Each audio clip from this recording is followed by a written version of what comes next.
Halo, selamat berjumpa lagi. Perkenalkan, nama saya Friska Kristianita Purba, angkatan 21 kelompok 4, untuk jabatan sekretaris bekerja di unit BBPLK Serang. Kali ini kita akan membahas mengenai isu-isu kontemporer. Sebelum memasuki makna dari isu-isu kontemporer itu sendiri, maka kita harus mengerti dulu mengenai pengertian dari isu itu sendiri. Isu itu memiliki arti masalah yang dikedepankan atau topik yang sedang hangat diperbincangkan. Beritanya masih menjadi hilir yang tak asing di kalangan masyarakat.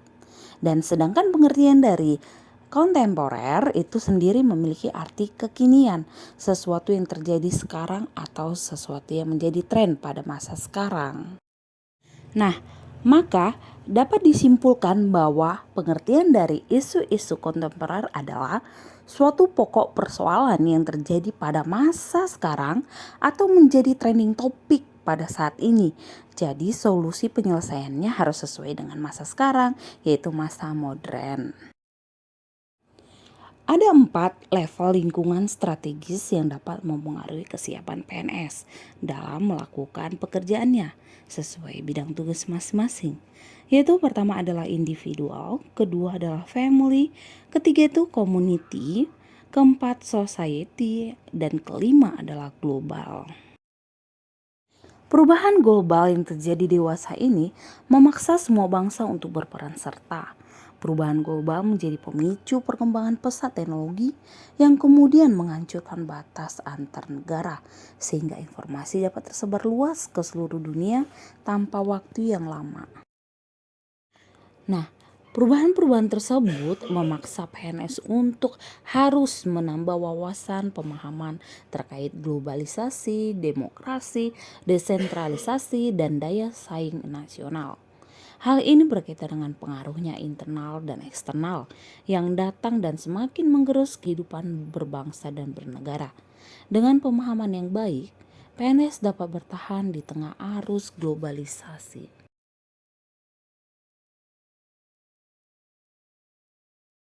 Nah, maka dengan itu ada 6 komponen modal manusia yang dapat digunakan di dalam organisasi. Yang pertama itu adalah modal intelektual, kedua adalah modal emosional, ketiga adalah modal sosial, keempat adalah modal ketabahan, kelima itu adalah modal etika atau moral, keenam itu adalah modal kesehatan. Jadi semua modal ini harus dimiliki masyarakat maupun seorang PNS.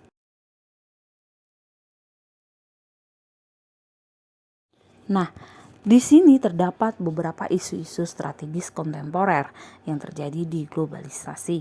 Yang pertama itu adalah korupsi, kedua adalah narkoba, ketiga adalah terorisme dan radikalisme, keempat money laundering, kelima proxy war, dan keenam adalah mass communication.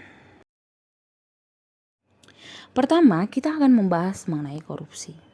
Korupsi itu diartikan sebagai penyelewengan atau penyalahgunaan uang negara, baik itu perusahaan atau sebagainya, untuk keuntungan pribadi atau orang lain. Pada sejarahnya, tindakan korupsi ini sudah terjadi di berbagai wilayah dalam bentuk penyuapan dan tindakan korup lainnya yang dilakukan oleh pejabat-pejabat negara. Begitu juga di Indonesia. Tindak korupsi telah terjadi sejak masa kerajaan. Makanya banyak kerajaan runtuh karena tindak korupsi. Dan masa penjajahan juga terjadi. Budaya korupsi dibentuk melalui pengangkatan budak-budak politik pada struktur pemerintah. Dan hingga pada zaman modern ini juga sangat banyak terjadi. Desentralisasi menambah maraknya tindak korupsi, di mana tidak hanya dilakukan di pemerintah pusat saja, tetapi sampai ke daerah. Poin kedua adalah narkoba. Pengertian dari narkoba adalah zat atau obat yang bersifat alamiah, sintetis maupun semi-sintetis yang menimbulkan efek penurunan kesadaran, halusinasi, serta daya rangsang. Peredaran gelap narkotika terjadi karena efek dari globalisasi yang dapat menyambung masyarakat lintas negara. Tindak pidana narkotika adalah kejahatan induk dan tidak berdiri sendiri, sehingga biasanya diikuti dengan kejahatan lainnya seperti terorisme, money laundering, penyelundupan manusia, dan lain-lain.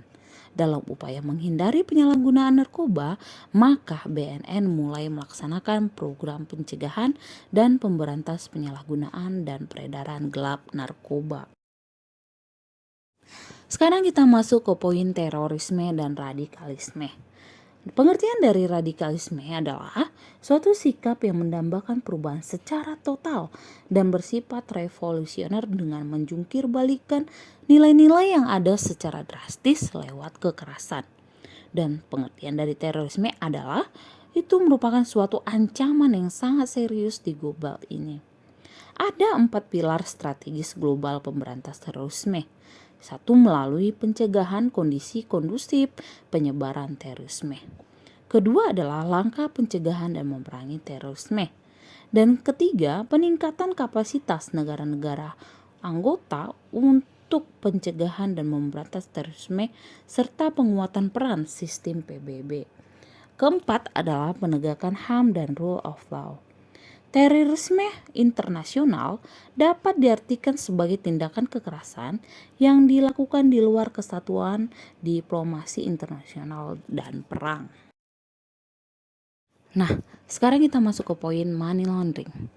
Money laundering itu adalah dilakukan agar harta kekayaan hasil tidak pidana susah ditelusuri oleh aparat penegak hukum, sehingga dengan leluasa memanfaatkan harta kekayaan tersebut baik untuk kegiatan yang sah maupun tidak sah. Money laundering atau yang disebut dengan pencucian uang merupakan salah satu bentuk kejahatan yang disebut dengan kerah putih, sekaligus dapat dikategorikan sebagai kejahatan serius dan merupakan kejahatan lintas batas negara.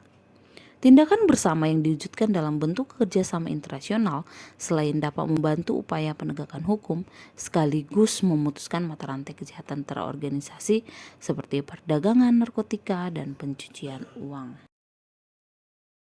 Nah, poin proxy war. Proxy war itu adalah sebuah konfrontasi antara dua kekuatan besar dengan menggunakan pemain pengganti untuk menghindari konfrontasi secara langsung dengan alasan mengurangi risiko konflik langsung yang berisiko kehancuran fatal.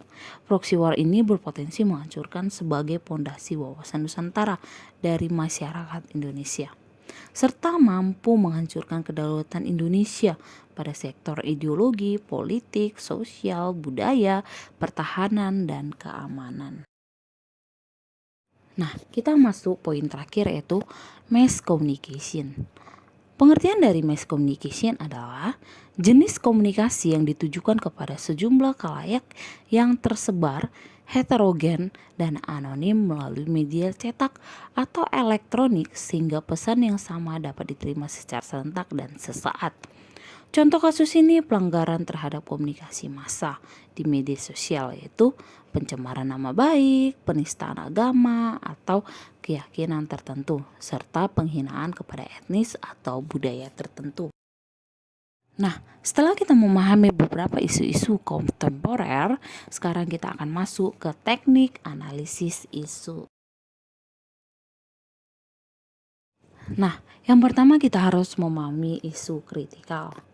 Terdapat 3 kemampuan yang dapat mempengaruhi dalam mengidentifikasi dan menetapkan isu.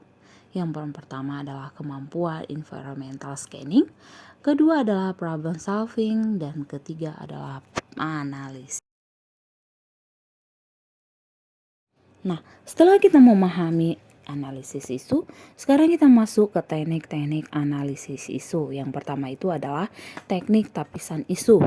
Setelah memahami berbagai isu kritikal yang dikemukakan di atas, maka selanjutnya perlu dilakukan analisis untuk bagaimana memahami isu tersebut secara utuh dan kemudian dengan menggunakan kemampuan berpikir konseptual dicarikan alternatif jalan keluar pemecahan isu. Yang pertama adalah konsep APKL atau aktual, problematik, kelayakan, dan layak. Ini dapat digunakan untuk memberikan skor terhadap isu. Dan kedua adalah teknik konsep yang bisa digunakan melalui USG. Nah, yang kedua adalah teknik analisis isu. Ini bisa digunakan dengan cara mind mapping. Mind mapping itu adalah teknik penjabaran melalui citra visual untuk membentuk kesan. Kedua, bisa menggunakan fishbone. Fishbone itu pengertian dari teknik analisis pemetaan menggunakan diagram ikan untuk mengetahui sebab akibat dari isu yang dibahas. Sedangkan yang terakhir bisa digunakan melalui analisis SWOT. Pengertian dari analisis SWOT itu adalah suatu metode analisis yang digunakan untuk menentukan dan mengevaluasi, mengklarifikasi, dan memvalidasi perencanaan yang telah disusun sesuai dengan tujuan yang ingin dicapai. Demikianlah penjelasan saya mengenai isu-isu kontemporer. Semoga teman-teman yang mendengarkan dapat memahami dan dapat mengaplikasikan ke kehidupannya sehari-hari. Demikianlah saya akan pamit sekarang. Terima kasih.